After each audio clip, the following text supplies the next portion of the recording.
Hello, എല്ലാവർക്കും do വാട്ടിലേക്ക് സ്വാഗതം. ഇത് എൻ്റെ രണ്ടാമത്തെ മുല്ലച്ചെടിയാണ്. നമ്മൾ സാധാരണയായി കാണപ്പെടുന്ന മുല്ലയാണിത്. നല്ല മണമുള്ള മുല്ല. ഇത് ഞാൻ പോട്ടിലാണ് വച്ചിരിക്കുന്നത്. നിറയെ മുട്ടുകളൊക്കെ വന്നിട്ടുണ്ട്, പൂക്കളും വന്നിട്ടുണ്ട്. കാണാൻ തന്നെ നല്ല രസമുണ്ട്. ഇതേ കണ്ടോ, ഒരുപാട് മുട്ടുകൾ വന്നിട്ടുണ്ട്.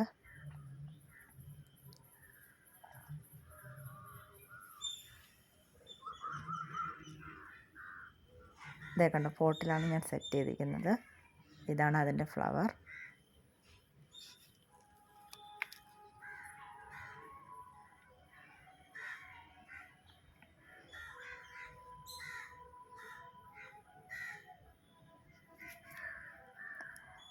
അതിൻ്റെ ഇടയിൽ ഒരു ചെറിയ ചെടി നിൽപ്പുണ്ട്. വേറെ ആരുമില്ല, നമ്മുടെ ബ്രൈഡൽ ബൊക്കറ്റിൻ്റെ വൈറ്റാണ്. പൂവിട്ടിട്ടില്ല, അതും ഇതിനിടയിൽ ഉണ്ട്. Thank you.